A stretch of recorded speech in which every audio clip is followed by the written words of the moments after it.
In April 2020, when the pandemic had wrapped the world in an uneasy stillness, Alquiwa felt different, yet familiar at the same time. The town rested beneath long, pale spring skies, its streets quieter than ever, its rhythm slowed to something almost meditative. Birds were louder now, wind moved more freely through the empty alleys, and nature seemed to reclaim its space with gentle confidence. Odi felt this silence more than anyone. The days stretched endlessly in front of him, and though he spent much of his time in the garden with Rama and their child, there was a restlessness growing inside him. He missed movement, competition, laughter, and the shared energy of a team.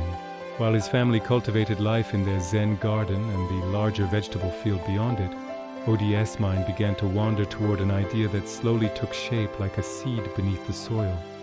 Late at night, when the house was quiet and his family slept, Odi would step outside and look across the fields that surrounded Alquiwa. Just beyond the last line of trees, where the land opened into a wide, grassy expanse, he saw potential. It was a simple meadow, uneven and wild, brushed by the wind and kissed by the sounds of a small river flowing nearby. In the distance, gentle hills framed the horizon, while golden fields shimmered under the moonlight. In that quiet solitude, Odi decided that this forgotten piece of land would become something meaningful. He would build, quietly, patiently, a football team, born not from money or fame, but from passion and imagination.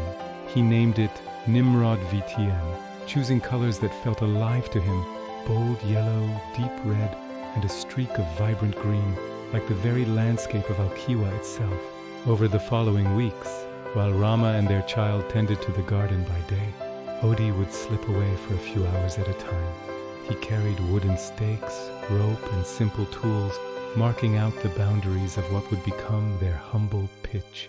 There were no grand stands, no shining lights, only open sky, fresh air, and the gentle murmur of the river beside the field. Slowly the meadow began to transform.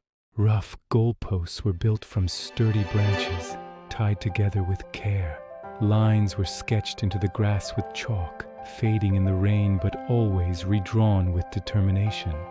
Around the pitch, wildflowers swayed, and beyond them, the small river glistened like a silver ribbon cutting through the landscape. From certain angles, one could see the entire picture at once. The tiny stadium emerging from the field, the flowing water nearby, the distant roofs of Alquiwa, and beyond them the rolling countryside bathed in soft spring light. It was not a place of crowds or roaring fans, but of heart, dream, and connection to the land. In the evenings after dinner, Odi would sit with Rama and their child, watching television, yet his thoughts drifted back to Nimrod VTM. He imagined players in yellow, red, and green running across the grass, laughter echoing through the open air, and the ball dancing beneath the wide sky.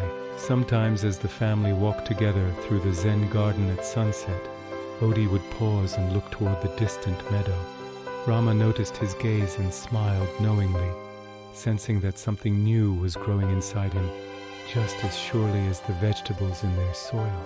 By the end of April, the little field at the edge of Alquiwa stood ready, modest, imperfect, and deeply beautiful.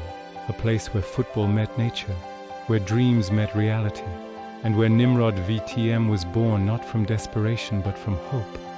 And as night settled once more over Alquiwa, the river whispering softly in the darkness, Odi felt that even in a paused world, creation was still possible, and that somehow this small team in a quiet field might one day mean more than anyone could imagine.